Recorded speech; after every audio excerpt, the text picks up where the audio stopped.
use it to kill the witness, and then plant it on a scapegoat he can arrest later. What you need to do is get that weapon and bring it to me. And what about the witness? We're almost positive he's a member of the MCBs.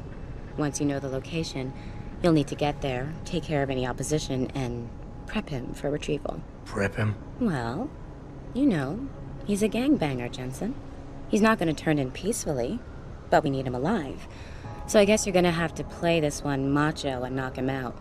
One of our guys will then just happen to stumble upon him. You know, serendipity. So what am I looking for in O'Malley's apartment? Information, drugs, weapons. Basically anything you think can be used to build a stronger case against him. The more you get, the better. Okay. What's this about getting into DRB territory? Yeah, I needed to get in there and track down a shipment of weapons for me. We managed to gain access to solid information that will tie it to O'Malley, but I need proof it's really there. They've probably stashed it around somewhere. A cop dealing weapons to a criminal anti-Aug gang?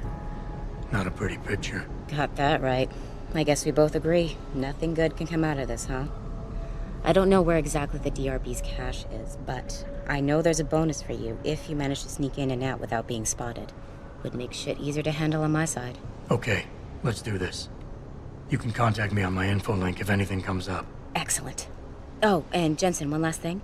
To protect my cover, it'd be better if you only contact me again once you've taken care of everything.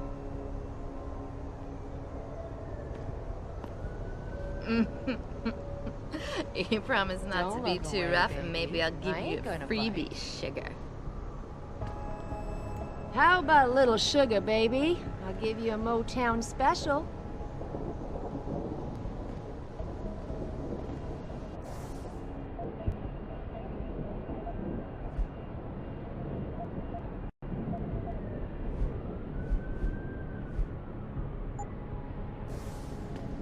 I never let T-Boss people give me with no car. Welcome to the Detroit Automated Information.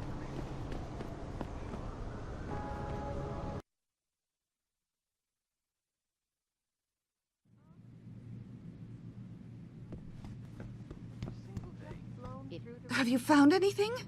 Please, I've got to know what really happened to Megan.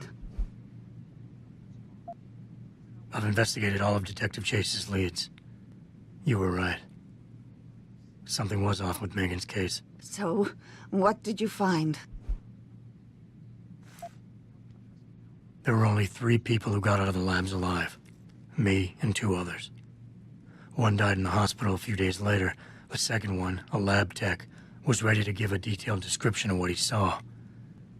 Funny thing is, by the time the investigators got to him, he couldn't remember a thing. You sound like you don't believe that. I don't. Not from the reports I've read. I think someone got to him first. An officer assigned to the case was asked to get rid of a major piece of evidence. Footage from one of our intellicams showed fuzzy images of the attackers bringing something inside the labs. What? What were they bringing in? I don't know. But for someone higher up to want that evidence gone, it must have been important. I got my hand on a test report that confirms what was bothering Chase. The attackers used excessive measures to make bodies and equipment unidentifiable. Oh my God, Megan. What do you make of this, Adam? I don't know exactly. I guess the idea was to leave no traces, no DNA evidence that would link back to them. But it just seems a bit too convenient. Someone in the government, a man named Manderley, ordered that a specially appointed medical examiner perform the autopsy. He bypassed the local ME. Simply put, that's not a good sign. It sure doesn't sound good. So what you're telling me is we couldn't find anything conclusive? No, I'm sorry. But one thing's for sure. Somebody's been hard at work covering up and destroying evidence related to this case. Somebody with power, who wanted to erase anything that might have made the investigation linger. I'm sorry, Cassandra. I wish I had more tangible answers to give you. But I did stumble on something I think you should have. I found Megan's bracelet. I'm sure she'd want you to have it. Oh, Adam, that's very kind of you. Her grandmother gave it to her. She loved that bracelet very much.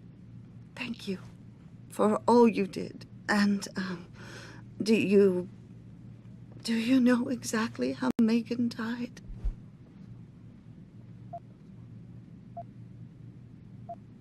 I read the reports. She didn't suffer, Cassandra. I can promise you that. Thank you, Adam. It's not much, but it still brings me some comfort. I miss her so much. Don't worry, Cassandra. This is not over. I don't know how or when, but I will get to the bottom of this. I knew I was right to trust you, Adam. But please, be careful. It's strange. I thought knowing what really happened would make me feel better. But nothing will ever justify this. My daughter is gone, and I'll never get her back.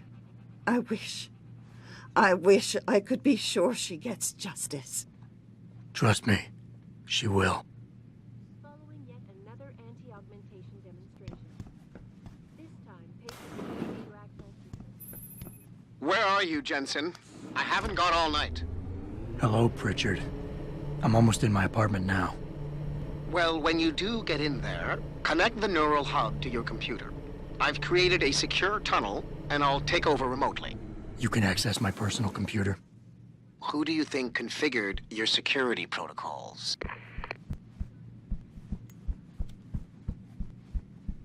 Liberty in mind and body. Oh, they were so right when they decided to pick that name.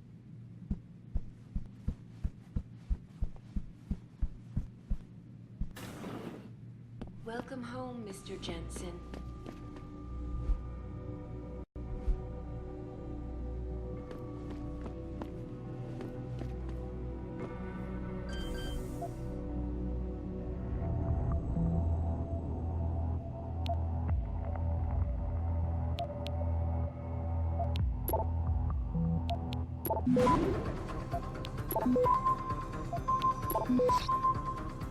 Access granted.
Pritchard, the hub's connected.